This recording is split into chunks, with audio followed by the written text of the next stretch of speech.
পাবনায় প্রকাশ্যে যুবদলের অস্ত্র ব্যবসা এমন শিরোনামে একটি ভিডিও তুমুলভাবে ছড়িয়ে পড়ে সামাজিক যোগাযোগ মাধ্যমে এবং ভিডিওটিতে দেখা যায় বেশ কিছু লোকজন দাঁড়িয়ে প্রকাশ্যে অস্ত্র বিক্রি করতেছে এবং তার লেনদেন করতেছে, দাম দর করতেছে, অস্ত্র দেখতেছে নাড়ায় চাড়ায় যে ঠিক আছে কিনা, চলে কিনা। মানে কত বড় সাহস বুঝেন, রাস্তার মাঝখানে দাঁড়ায় তারপরে প্রকাশ্যে মানে কেনা বেচা চলতেছে। এটা ভাবা যায় একটা স্বাধীন দেশে অস্ত্র ব্যবসা চলতেছে। সো যাই হোক, যুবদলের উপরে এটার একটা মারাত্মক লেভেলের ইফেক্ট পড়ে, কারণ সামাজিক যোগাযোগ মাধ্যমে যুবদলের নামে ছড়িয়ে পড়ছে ভিডিওটা যে তারা হলে গিয়ে প্রকাশ্যে অস্ত্র ব্যবসা করতেছে এবং তাদের রাজনীতিতেও ইফেক্ট পড়ে যে এখন পর্যন্ত ক্ষমতায় আসতে পারলো না, তারা এখনই প্রকাশ্যে অস্ত্র কেনা বেচা করতেছে।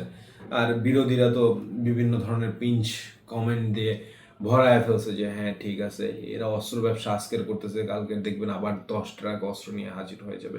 তো এরকম নানান কমেন্টে বিতর্কিতভাবে ছড়িয়ে পড়ে সামাজিক যোগাযোগ মাধ্যমে।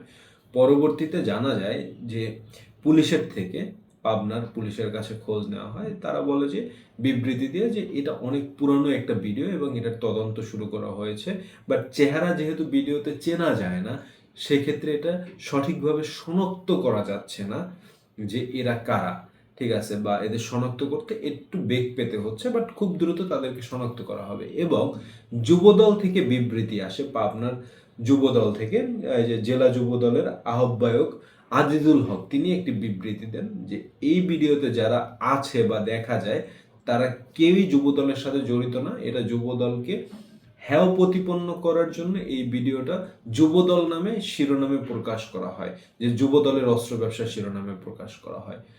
তো তারা এটা দায়ভার নিচ্ছেন না এবং তারা বলতেছেন, ডিনাই করতেছেন যে এটা আমাদেরও না। তো একই প্রেক্ষাপটকে ঘিরে আপনার পুলিশও একটা বিবৃতি দিয়েছেন, এটা দুইটা মিলিয়ে দেখলে বোঝা যায় যে না, এটা যুবদলের আসলে না, এটা হয়তোবা অন্য কোথাও থেকে ভিডিওটা উঠায়া কেউ সার্কুলেট করতেছে বা এমনভাবে ছড়াচ্ছে যাতে বিএনপির একটা ভাবমূর্তি নষ্ট হয়, এবং বিএনপির ভাবমূর্তি নষ্ট করার জন্য বর্তমানে অনেকেই আছে উইঠা পইরা লাগছে, এটা তো আপনারা দেখতেই পাচ্ছেন, তাই না?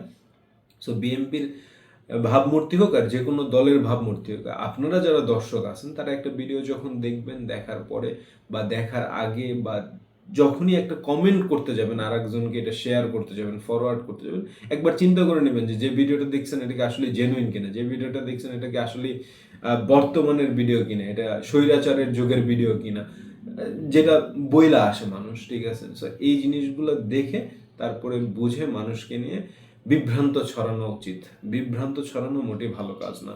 যাই হোক, ভিডিওটা ভালো লাগলে লাইক, কমেন্ট, শেয়ার দিয়ে পাশে থাকবেন, আর বেশি ভালো লাগলে পরবর্তী ভিডিও দেখার জন্য আমন্ত্রণ রইল। আল্লাহ হাফেজ, আসসালামু আলাইকুম।